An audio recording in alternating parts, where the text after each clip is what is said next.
All right. Welcome to the next episode of Discipline, Desire, and Dedication. My name is Dakota Lang, we got Doug Cartwright here with us today. What's up, bro? Bro, it's great to be here. It's awesome, man. Yeah. Awesome. Oh, yeah. And then Garrett is not here today. He's actually having his second baby, so shout out to him.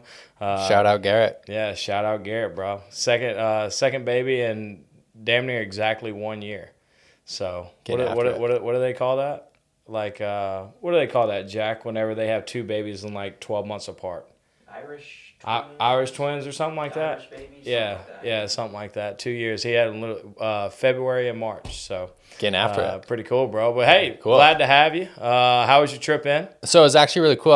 As I was pulling into your neighborhood, I got like all these flashbacks of like, man, if I was back in my Vivint days, I would light this neighborhood up. Yeah. You know, like Prom. prime hood, and driving through the area, younger families, kind of new builds, and I was like, I kind of got that itch. I'm like, oh man, I missed the kind of the glory days. I actually had this market when I was at Vivint. I had this market a couple times, Austin. So I've sold in this area, you know, back in the glory days, man. So it was kind of like a walk down memory lane as I pulled through. Yeah, it kind of brought back some good flashbacks. Let's kind of just jump right into it, you know. Let's kind of just dig down into your background, you know, as a child. You know, where was your family from? Kind of talk about like your parents. Like, what was exactly your childhood like? Yeah, so I grew up in Salt Lake City. Had a very awesome childhood. I'm the youngest of six. I have a twin sister. We're really, really close. And came from like a really loving, safe, supportive household. And it's really cool. Like as I've gotten older, I've understood like how incredibly rare it is to come from like a very safe, loving, supportive family and home. And so I'm really appreciative of my parents, of, you know, the way they raised me and trained me. And one thing that my parents did really, really well that I hope to instill into my future family is they just gave us this so much love and support, and that brought forth like this really high level of self-confidence. So whatever we were interested in, sports, art, music, theater, whatever, some of my siblings, the message they instilled in us is like, oh, you can do this. You can go be the best, and we're here to support you, and you're worthy of it. Mm-hmm. So almost like growing up, like we had like this level of self-confidence, me and all my siblings, of like, oh, we can do whatever we want, and we're supportive. And so, you know, as I get older, I see how incredibly rare that is. And now once I got into my career and whatnot, I can see how that was actually it was like a superpower. It was a magic piece that I had of just like this undeniable self-confidence. Mm-hmm. How many siblings do you have? I'm one of six. One of six. Wow. Yeah. And are you like the third one, the middle one? The baby, first? yeah. The baby. My twin sister and I are the youngest. Okay. Yeah. So I'm really close with all my siblings. So my dad passed away in 2011 from colon cancer. It was actually my first year selling. Before I went out and did my first year of door to door, he passed away. And so, you know, that was a really big, tragic event, and you learn a lot through that experience. But his passing, you know, really brought our family even closer together. Mm-hmm. And so you grew up in Salt Lake City. Whenever you were growing up, I know you said theater and stuff like that. Was that kind of what you were in? I wasn't a theater guy. Okay. My brother was. Okay. Yeah, I was a sports guy. So I played football and basketball and, you know, golf and, you know, and I wrestled. So I was really, really big into sports. And that was kind of my childhood kind of revolved around sports. Right. And let's kind of dive into that a little bit, especially like sports on, you know, children in sports and stuff like that. Do you feel like that was like more of structure to help you be successful in your life, in your career now? I would say so. I mean, you know, growing up, I idolized athletes. And so watching the work ethic and the discipline and the determination, and then being a part of sports, like you learn work ethic and practice and discipline and determination and working with others and teammates and being coachable. And so absolutely, I think that's why as I got older, I think I was drawn to door-to-door sales at the time, because it kind of has some of the same similar bases of sports. And so, you know, work hard, discipline, determination, practice. And so just those skill sets that were instilled in me as a kid, like it was really easy to transfer into the sales game. Yeah. And So whenever you were playing sports and all that, did you go play college sports, or was it just kind of high school? That's a whole nother story. But my junior year of football, the football team I played for in high school, we were really good. We were nationally ranked. Oh, damn. And our quarterback had full ride to LSU. Our running back was full ride to USC. I think we had like 11 players play D1. Uh-huh. The class above me, and so we were watched a lot. Like we were kind of like a college football factory from Utah. And I had a great junior year. And I was also a pretty good student. So I was getting looked at by all the Ivy League schools: Harvard, Yale, Princeton, Dartmouth, Cornell. I was a pretty good athlete. I wasn't amazing. Mm-hmm. But I just had like this really interesting combination of good grades and a pretty good athlete. So I was able to get looked at by a lot of these schools. And so going into my senior year, I was captain of the football team, was doing really, really well. And then that summer, I lost like 30 something pounds in a month and like didn't know what was going on. And my body was just out of sync. And I was really feeling fatigued a lot. And like I was losing strength and muscle. I wasn't sure what was going on. And then finally on the first day of the 2-day practice for football, I actually passed out in the 2 days and had to go to the hospital. And I'm like, what's going on? Anyways, they do these scans and have this really rare disease called Graves' disease. And all that is just hyperthyroidism. So my thyroid got really out of sync. And so it was producing way too much. It was just, clipping at a really high level. So it was messing up my heart rate and my metabolism and whatnot. So anyways, I got that in sync. I had to miss like the first month of the season to kind of regulate my levels. And I never found my rhythm again. Mm-hmm. Like I never got back to my old self. And so I'd lost a lot of interest from these college teams. And at the end of my senior season, I kind of had lost, the interest in the Ivy League stuff. And there was a couple of like Division II schools that were interested. But, as I got really clear and intuitive with where I'm at, it was just very clear that that wasn't the path for me. So I ended up turning down some D2 stuff, but decided not to play going forward. Yeah, I could only imagine what that was like. How old were you? Like 17, 18? Yeah, senior in high school. Yeah, senior in high school. 30 pounds in a month. Yeah. That I could only imagine, what your body went through at that moment, Yeah, it was crazy. I remember I just put my arm out normally and it would like be shaking all the time. I was always shaky. I was always sweaty. And it's just because my metabolism was just ripping. Right. And so my heart rate was up. And when you're 17, you're not sure what's going on. Mm-hmm. But yeah, it definitely took its toll on me. Yeah. And so you go through that. Did you go to college? Went to the University of Utah. Okay. Yep.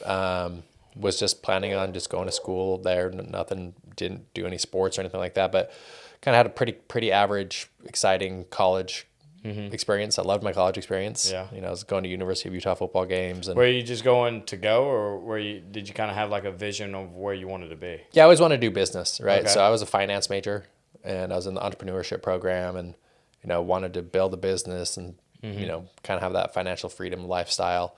Have my finance degree, and I was at the University of Utah when I got recruited to go do door to door. Oh, okay.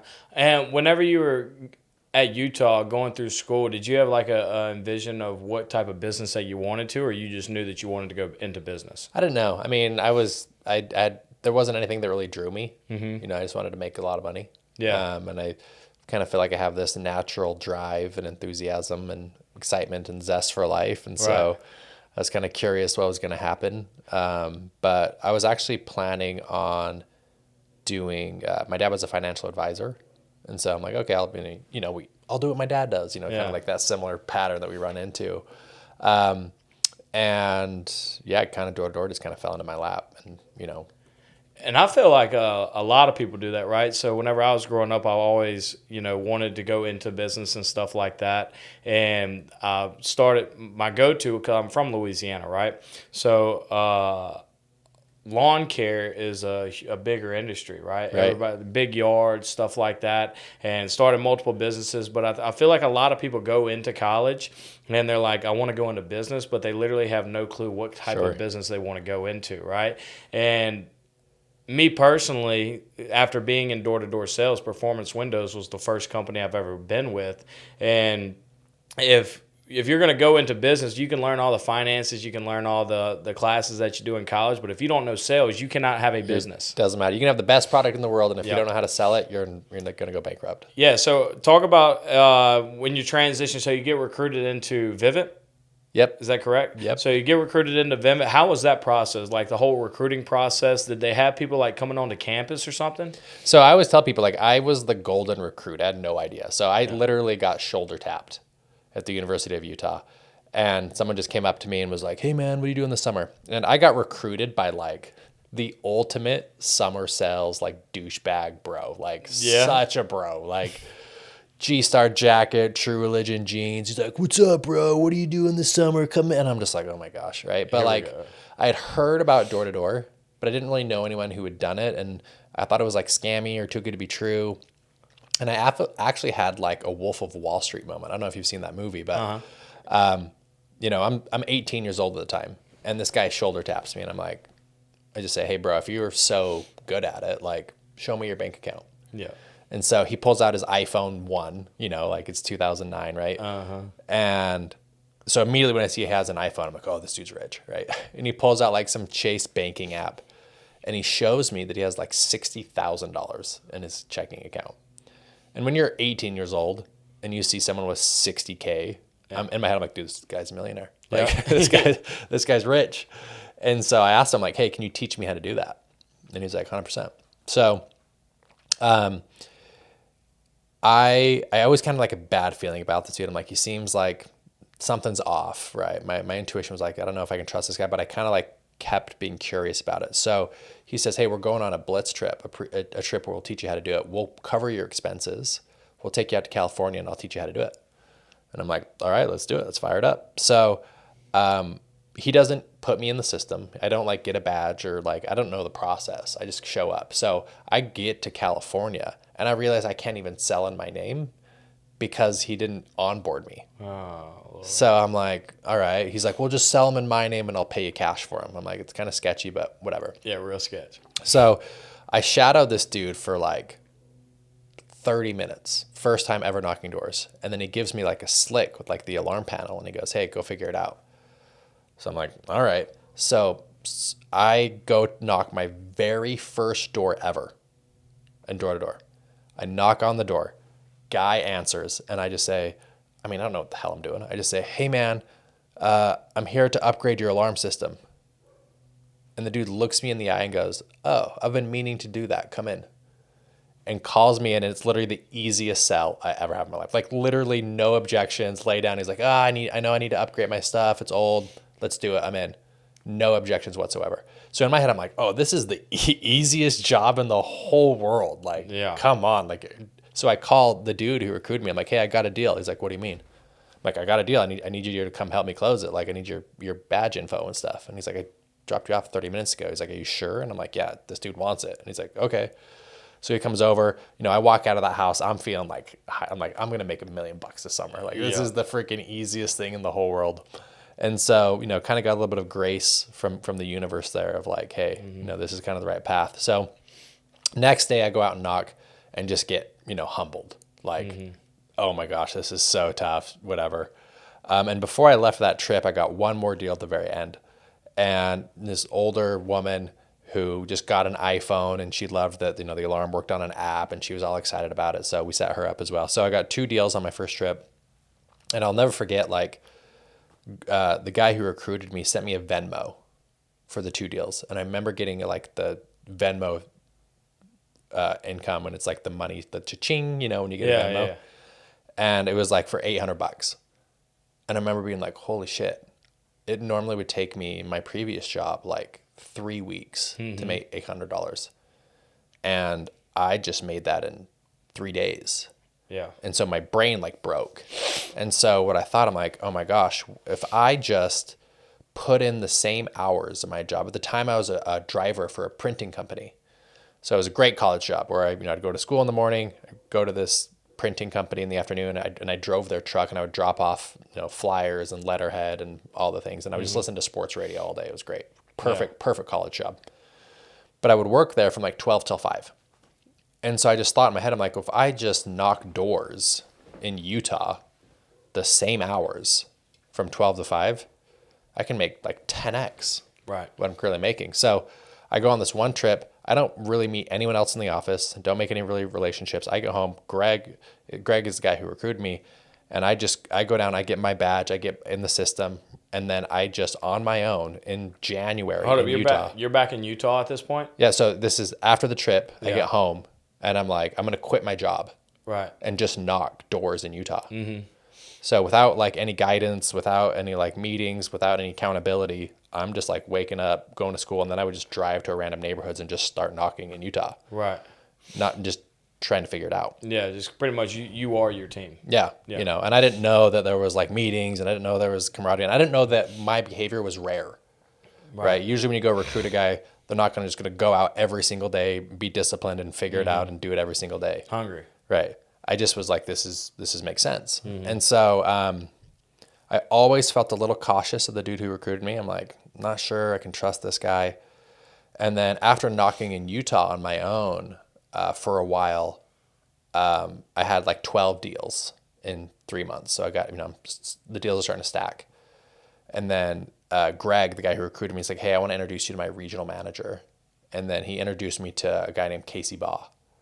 And when I met Casey Baugh, he's one of my best friends and mentors now. It was just like, oh, this dude is legit. I can trust this guy. And I kind of really went under his wing. And then that first summer I went out, coincidentally, the guy who recruited me got fired like 2 weeks into the summer for stealing prescription drugs from a customer. Oh my God. So now he kind of got eliminated from the picture. So now I'm kind of working directly with Casey, and the rest is history. That's crazy. Prescription drugs. That's wild. Yeah. So, I'm gonna ask you this question because that's like the Venmo, like him just sending you a Venmo like that. Was he jacking you? I can't remember. I'm sure. He was paying me $400 a deal. Right. How does that? Is that how most other door-to-door companies work? Is that like, let's say you're a closer, right, and then you recruit somebody on? Can you just pay them yourself?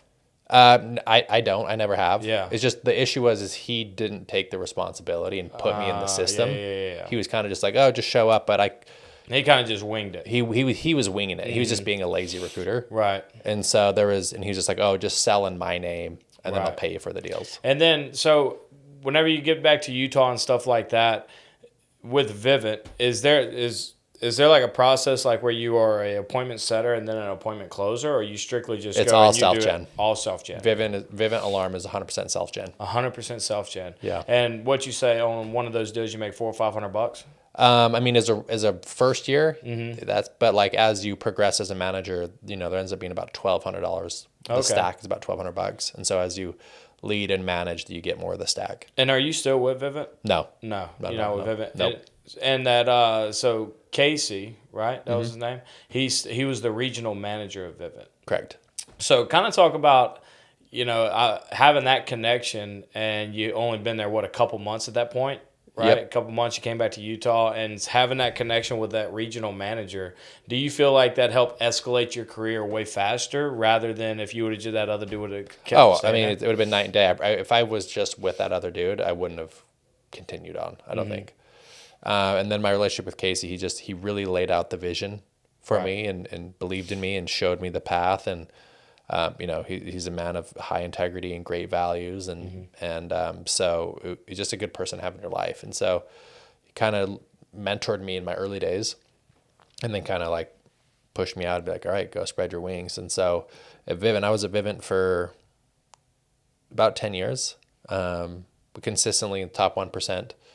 I was always in the top, there's 4,000 reps, and every single year I was there. Other than my rookie year, I was in, the top 20 reps in the company. So consistent top 1% earner. And then in 2017, I actually got promoted to be the company sales trainer.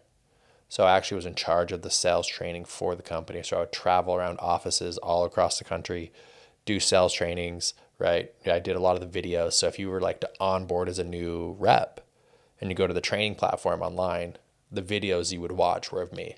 Okay. And so I'm teaching people, how to do it. Yeah. And so you did that for a while.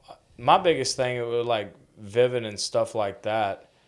is it a script, or is it kind of just like, I know you said you were like, hey man, I'm here to, upgrade your alarm system. Is it kind of just like wing it and you do whatever you want? Or is it, they actually give you structure to where you can actually know exactly what you're Yeah. pitching? I mean, there's definitely structure, right? There's frameworks to it, right? And it's just sales. It's just this basic sales of like, finding solutions to people's problems. Right. So that's all you're doing, and, building value and building rapport and, learning the whole door approach of breaking preoccupation, building value, problem solution, pullback, transition, right? So just what do you feel like is what separated you apart from the other reps in Vivint, to stay consistently at that top 1%? Yeah. So for me, it was I think this is what I do now. So I own a company called Alchemy Sales Coaching, and I actually coach sales individuals and leaders on how to get to the top 1%. And the number one skill to work on, this is going to sound really weird, but this is from, working in the industry for 15 years and coaching and training.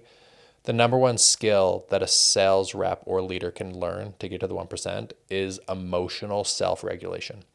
And what I mean by that is this job and sales in general, whether it's door to door or not, it's going to invoke a lot of very uncomfortable, intense emotional states: stress, anxiety, panic, fear, overwhelm, right? Dread, like I have to go work through, and so there's these emotional waves that are going to happen. And it happens with every sales rep, especially when you're 100% commission, especially when you're dealing with other people, especially when you're cold calling all day. It's hot, it's cold, you have cancels, it's a roller coaster. And the number one skill you can learn is emotional self-regulation, meaning you don't become reactive to your emotional states. And so for me, the reason I did so well is I was able to handle anything that happened, right? So when fear or stress or panic showed up internally, I didn't let those take over. It was almost like, cool, I noticed I'm feeling anxious right now. That's okay. I can handle that. I'm going to breathe through it, and I'm going to stay steady, centered, right? So I don't get reactive, right? And I know you know this, but like in the sales industry, you'll see people swing left and right really heavy. What does that mean? It's like one day it's, I'm David Goggins. I'm going to crush it. I'm going to wake up at 5 a.m. I'm going to crush my workouts. I'm going to go, go, go, go. I'm going to read every book and knock every door, right? And they swing way over here. And then where are they in 2 weeks? Not doing nothing. They're doing nothing. They're not even showing up to meeting. They're sleeping in, right? Because so people are swinging so far left and right. And then you're over here, can't get out of bed for 2 weeks. And then all of a sudden the stress and the anxiety of working. And so what do? It's like, I'm going to go back to David Goggins it, right? And, that it's just very inefficient. It's not an efficient way of living, right? So imagine it this way: is we want to get to the top of the mountain, right? Top of the mountain, financial success, beautiful family, healthy body, right? Whatever it may be. Most people go up the mountain on these huge switchbacks. I'm going to go all in and crush it and I'm unstoppable. And then just the laws of nature is every action has an opposite and reactive reaction. And then you swing way over here. And then you swing left and then right. And it's just you're walking up this mountain just very inefficiently. And what emotional self-regulation does is it just allows you to stay right here in the middle. I can handle whatever happens, right? And then as you go up the mountain, you just go in a straight line. Yeah. Right. It's just very efficient and effective. And so the number one skill, I think, just as a human being in life, not necessarily even in sales, is emotional self-regulation. What does that mean? Whatever emotions arise, I can handle them. Yep. You stay calm. I call it triple C: calm, confident, and clear. I'm calm. I'm confident in my ability to handle the situation, and I can think clearly. That doesn't mean we don't feel stress, anxiety, panic, overwhelm, and bad things don't happen. It's just your ability to navigate those situations is just way more efficient. Right? And most people just get really reactive or really overwhelmed with stress where they can't handle what's going on. And so it causes them to spiral or blow up. Yeah. One thing that I always preach is very similar. I mean, same philosophy, just different wording, is staying level. Yeah. Right? Don't let the highs get too high and don't let the lows get too low, right? Because like you said, a lot of people, they'll come in, they'll get their, first door you knock, lay down. right? No objections, right? You think you look yourself in the mirror, you're like, I got this figured out. You know what I mean? In the bag. Yeah, got in the bag, right? You think you know too much, you let that high get too high, and then guess what? Boom, next day you don't do nothing, completely punches you in the face. Yeah. And I feel like a lot of new reps, especially when they come in and like your instance where you see immediate success right off the bat, and then in a week later, right, you're punched in the mouth, you're sleeping in late, you think you done figured out, you're off script, whatever the case might be, right? And how would you say that, you got your sales program now that you train reps daily? What is one of the most common factors that you see in new sales reps that succeed? That succeed? That succeed. Yeah, it's well, to answer that question, I'm going to answer a different question and then I'll tie it in. Okay. So I can tell you the number one mistake that sales reps make. It's very simple. So there's a formula that I love. I learned this from Tony Robbins, and it's called state, story, strategy. And what does that mean? It says, this is the formula for success. So state, what is state? State is your energetic relationship to life. Are you open, engaged, optimistic, enthusiastic, fired up? Think about if your favorite sports team just won the championship. How would you feel? Good. Yeah, you'd be running around the house, you'd be throwing your t-shirt around your head, right? You're feeling good. Your energetic relationship to life is what I call open. Mm-hmm.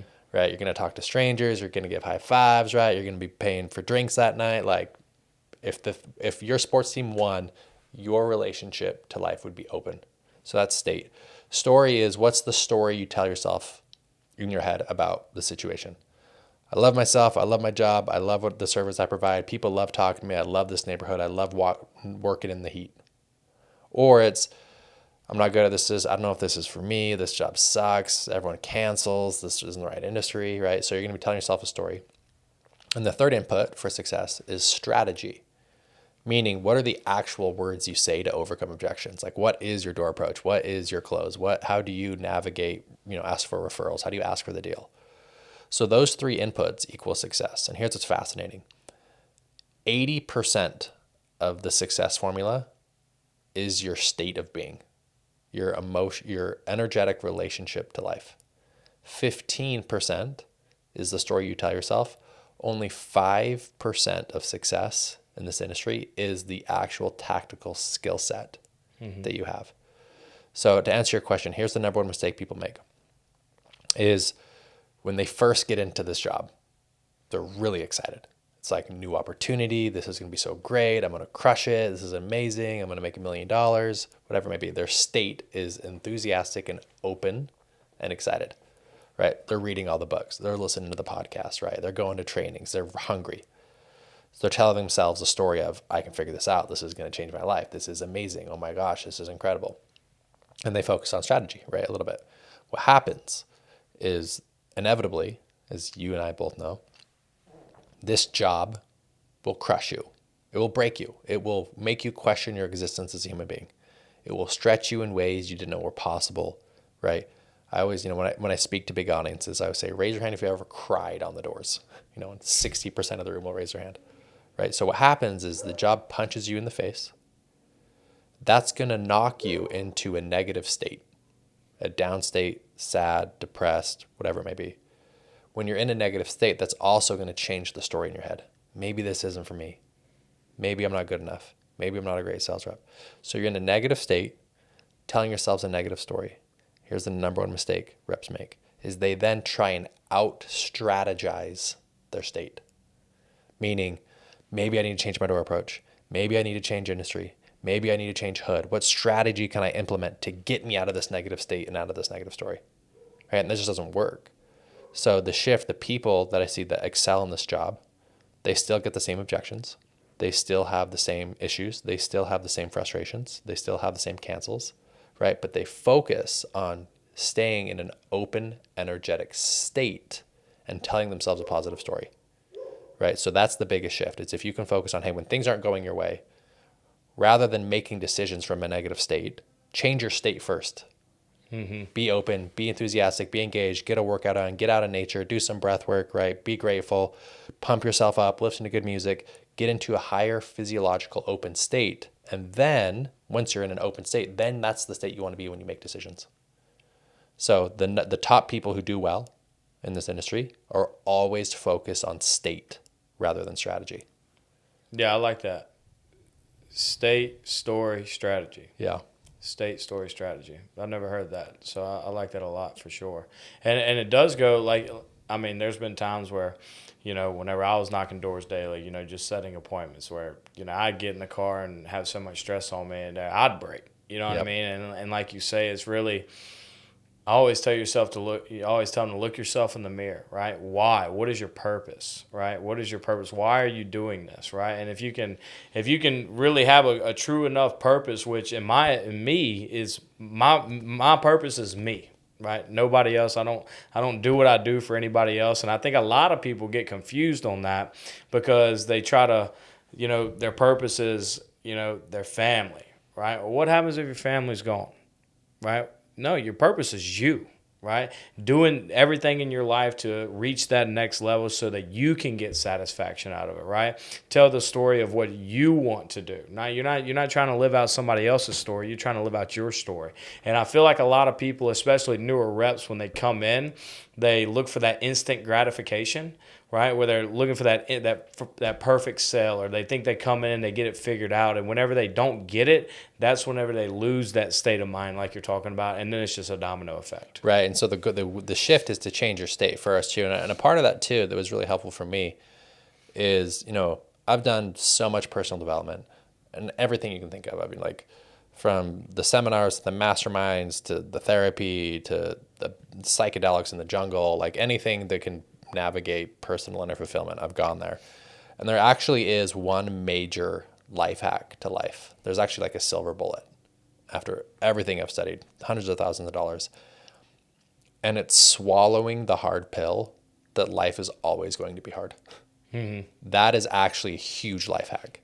Because if you have this, I have this mentality that like life's always going to be hard. Like it's never going to be smooth. I'm never going to get to a point where life becomes easy forever. That life is always going to push me. It's always going to stretch me. It's always going to ask more of me. I'm always going to have resistance. It's always going to be difficult. So that's my mindset. And so the moment something like that happens, whether it's career, finances, health, relationships, it's just like, yeah, it's supposed to be this way. And there's no negotiation. There's no resistance. There's no wishing it was easier. There's no fight. There's no struggle. It's just like, got to wake up and knock doors for 12 hours today? No problem. I can handle that. It's supposed to be that way. And that alone, it sounds counterintuitive, but by accepting that everything is always supposed to be hard, it makes life easier. Mm-hmm. Because you stop fighting and you stop resisting and you stop going against it and you just go with the natural unfolding and rhythm of life. And all of the anger and the frustration, the disappointment, the sadness, the anxiety kind of just falls away because it's like, yeah, I knew this was going to happen. It's supposed to be like this. That's fine. I can handle it. And you just move right through it. What do you think prevents people from accepting that pill? It's the belief that life is supposed to be easy. The belief that life is supposed to be easy. Yeah, right. The reason we suffer is preference, period. Mm-hmm. The root of, and this is a deep Buddhist quote, the root of all suffering is preference. What does that mean? The reason you suffer is because you have an expectation of how life is supposed to be.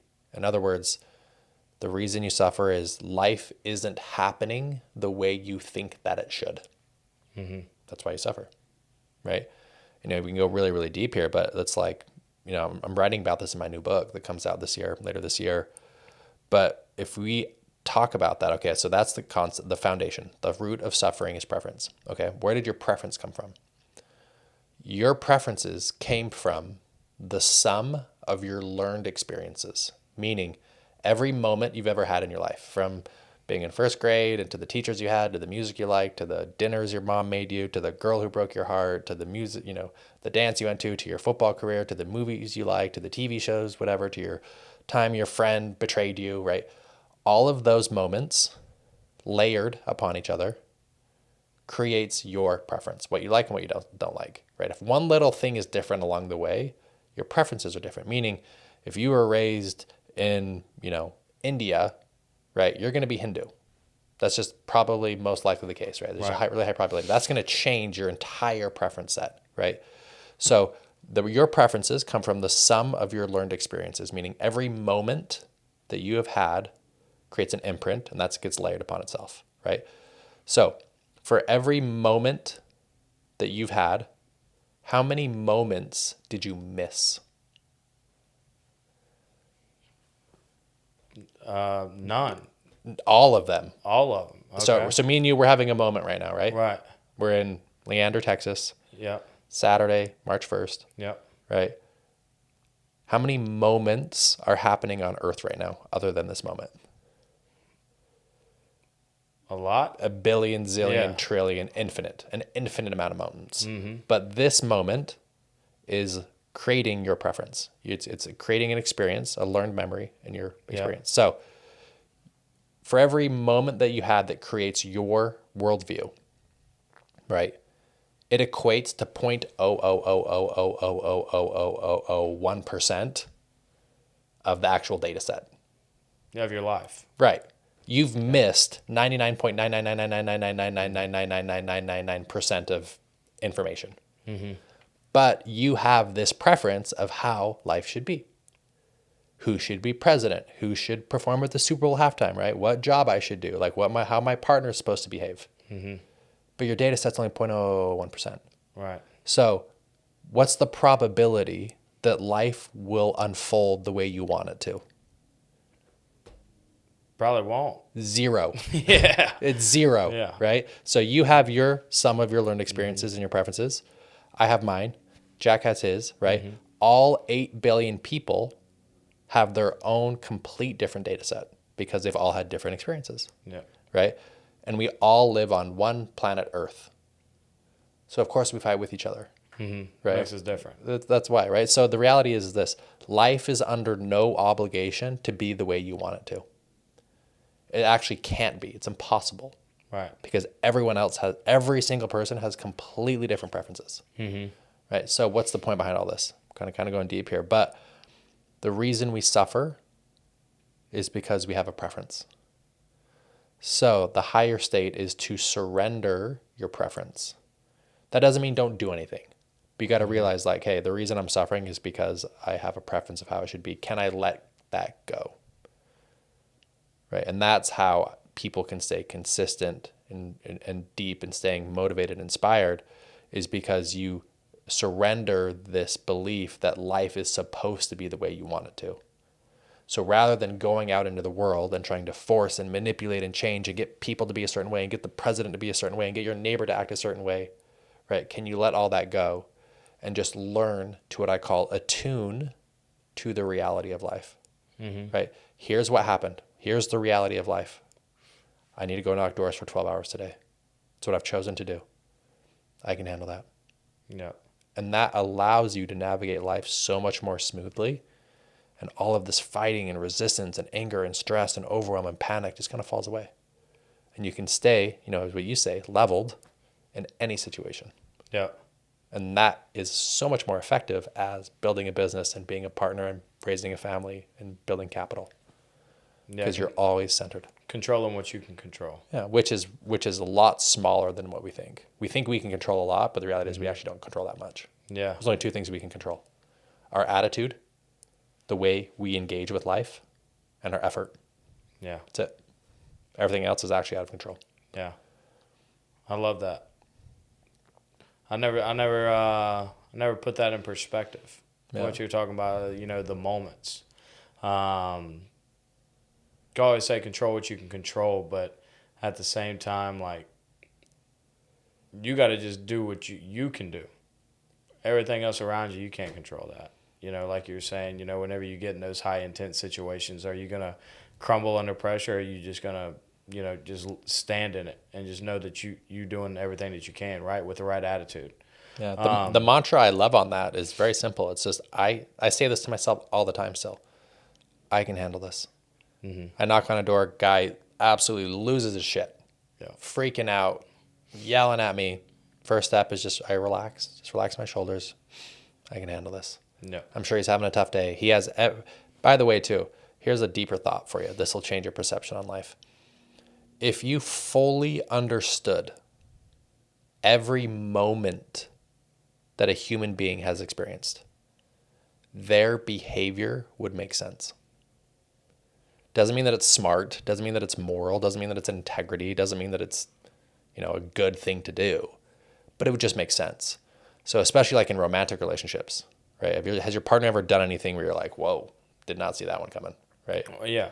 Right, of course. But if you knew every experience they've had, I'm talking about to their favorite dinner when they were in 6th grade, to the way their dad treated them, to the way their boyfriend in junior high acted in a certain situation. If you knew all of those, the way people behave would make perfect sense. And so I like to navigate life with that. So when someone does something kind of unexpected or maybe intense, if I look at it from that lens of if I knew all of their moments, that behavior would make sense. It brings in like this softness and this compassion, and it allows me to separate so I don't get reactive. So I don't freak out, I don't yell, right? Just yesterday, I was in Utah, and this guy, I was driving in, the right lane, and this guy swerves right into my lane, like almost hits me. And so I kind of slow down and I give him a little honk, and then he flips me off. And I was like, bro, like, what was that all about, right? Mm-hmm. And I just kind of laughed. Most people then would have like road rage and screw this guy, whatever. And I kind of felt the tension come through me. I kind of relaxed. And then I said to myself, if I knew every moment that guy had gone through, his behavior of like flipping me off when him trying to come down the lane, it would make sense. And so I just kind of laughed it off, right? And I moved through it. Right. Now I can stay, to your words, leveled. Mm-hmm. Now that I'm leveled, now I can better engage with friends and family, right? If that situation happened and I didn't handle it very well and it caused me to be anxious and frustrated and whatever, and then I zoom up and I flip him off and I get angered and I'm all rallied up, right? And then guess who pays for it? The girl who takes my coffee order in 20 minutes, right? Where I'm a little bit more stern with her. I'm a little bit more upset, right? And then I take that energy into a sales meeting or take that energy into a recruiting meeting, and I'm just like rallied up, right? So that's why this concept is so important. It's just like, if you understood what people have gone through, their behavior would make sense. Mm-hmm. Now I can lean into things with compassion and understanding, and I don't become reactive to emotional dysregulation. And if I can stay leveled all the time, again, what I call triple C, calm, confident, and clear. If this was how I responded to 99% of everything in my life, what would naturally happen to my relationships, my health, my business, and my finances? Always better. Yeah. Way more efficient and effective. Yep. Right. And so that's the whole purpose of my program now of Alchemy Sales Coaching. This is what I coach people on. Mm-hmm. Right. Yes, I can give you sales training. Yes, I can give you leadership training because I've done it, right? And more importantly, learning emotional self-regulation allows you to bring the best version of yourself to every area of your life, all the time. So a question on that. I was trying to think about how to word this, but do you feel like it is beneficial for people to make decisions off of emotion? Majority of the time, no. Majority of the time, no. Why? Because emotions, they're fleeting. They come and they go, right? So one of my favorite quotes, it's a very deep meditation quote. It says, you cannot stop the waves from coming, but you can learn how to surf. Meaning, what are the waves? The waves are symbolic of emotions. Mm-hmm. Joy, enthusiasm, excitement, bliss, anxiety, fear, depression, right? Can't stop the waves from coming, right? Fear, anxiety, insecurity will always be a part of your life, right? You can't stop that. But what you can do is you can learn to navigate and surf and work with that emotion, right? Bottom line, prime example, anxious people make poor decisions. Mm-hmm. So watch this. So let's say you have a really big business decision in your business and something happened financially that's causing you a lot of anxiety. Like you got the fear has shown up, something you weren't predicting. There was a big shift. Like things are not the way you want them to be. Mm-hmm. And so you're dysregulated. You're emotional. You're in fear state. You're in stress state. You're overwhelmed. You're anxious. And now you have to go make a big decision. If you engage in that decision-making process and you're anxious, really, really anxious, you're out of integrity, because the decision you will make in that situation will be the decision that you think will alleviate your anxiety. I'm really, really anxious right now. I don't want to be anxious. What decision can I make that I think will make me feel less anxious? Versus, I'm really anxious right now. I can handle this. I can work with this. I'm going to stay calm. I'm confident. I'm clear, right? I can handle whatever happens. It's going to be okay. I'm good. Now, when you engage in the decision-making process, you're going to do what's best for the business. Mm-hmm. So you're just going in two different ways. If you're making emotional decisions, you're just going to get into a really big mess, right? Versus, I can handle my emotions. I can handle this. I'm calm. I'm confident. I'm clear, right? I know it's a wave. It's going to go away. Cool. I'm not going to let that. I'm not going to be reactive to that. Now that I'm calm, confident, and clear, I can actually make better decisions in my finances, in my health, in my business, because I can see the big picture, because I'm not clouded. My vision isn't clouded by my emotional state. Right. That's interesting. What when did you start the sales coaching program? Yeah, I launched Alchemy in 2021. I started doing sales coaching in I've been doing sales training since when I worked at Vivint. I was the company sales trainer. So I've been doing training for, over a decade, and then launched my own practice in 2021. What made you do that? I wasn't even planning on doing it. I just had a lot of people hit me up. So there was these people, friends of mine who were in the industry being like, hey man, like, can I hire you to be my mentor? And I'm like, sure. I was actually building another startup. And so I started working with a couple people, and then they would refer me out to other friends. And then eventually, like, I had 10 clients, and I'm like, this is taking up more time than my other business. And then I said, okay, well, what would happen if I put together a package and I said, hey, I'm going to mentor guys in summer sales. I'll help you with your door approach, your presentation, your recruiting, all the secrets of the top 1%. I'm just going to run it for one summer. And I'm like, I'm going to pitch this, and if I get 10 guys to sign up, I'd be stoked. So I threw it up on my Instagram, and within 1 month I had 30 people sign up. Damn. And I'm like, oh, okay, this is a business now, right? And so that was kind of the start of it. And since then, now it's turned into a year-round program where we talk about finances, investing, leadership, sales, emotional self-regulation. So it's physical health, mental health, emotional health, and spiritual health for peak performance. And now we throw, huge person events. We do a festival in the fall. I do speaking gigs all around the country and around the world, really. And it's just turned into something I could have never predicted. Yeah, that's awesome. What would you say? So when you left Vivint and went and did that, correct? Mm-hmm. Yeah. 21. My last year at Vivint was 2020. 2020, yeah. Yeah. That's right around COVID. Yeah. Right? Did you feel like that was kind of challenging?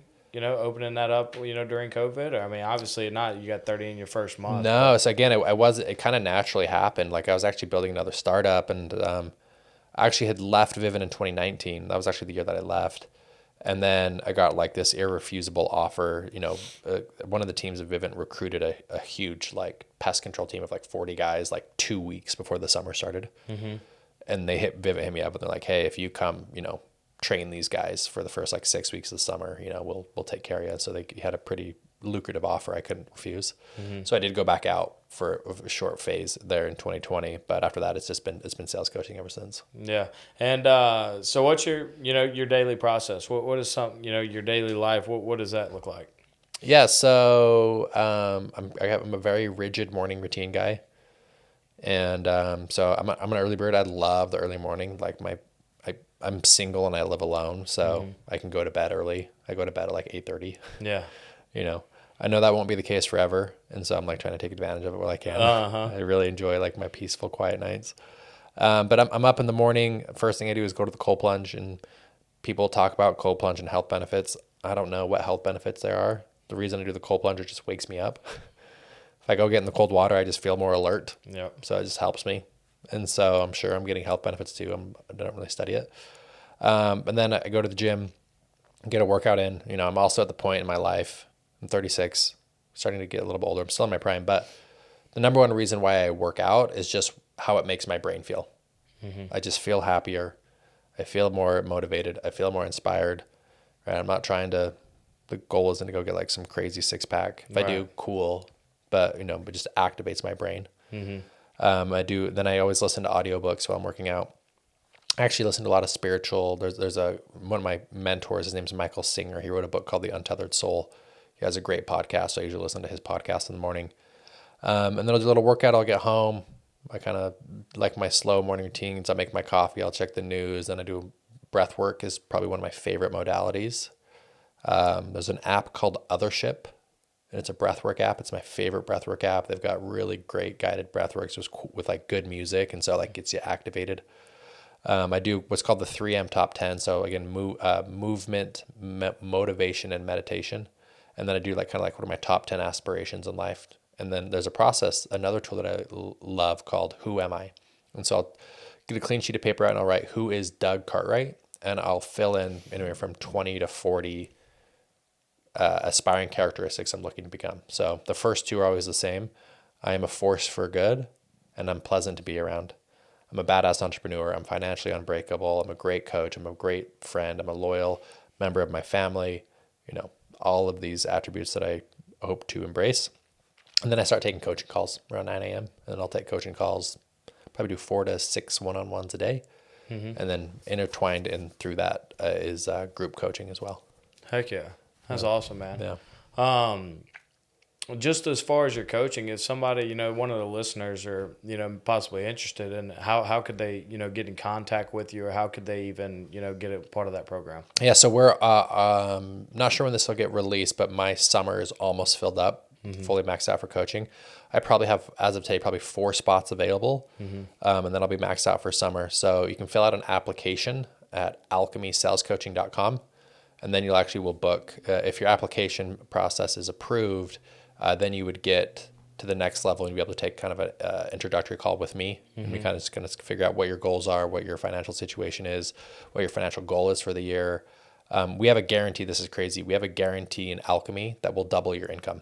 If you're in the program for 1 year, we'll double your income, just with the tools and the resources we have in recruiting and sales and leadership and emotional mastery.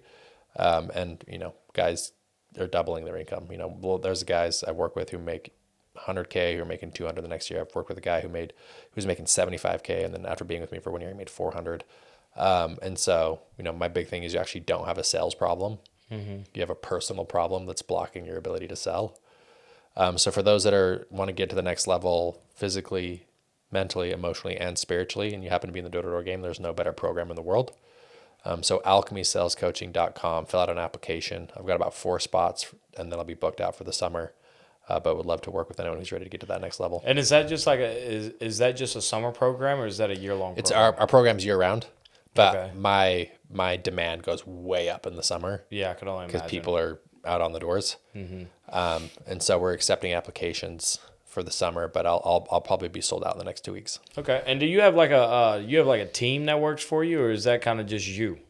We have a whole team. A whole team. Right? So we have a health coach, we have a relationship coach, we have a marriage coach. Okay. We have a mindset coach, right? We've got people who run our events. I mean, it's like a whole support system for you to kind of get to that next level. Heck yeah.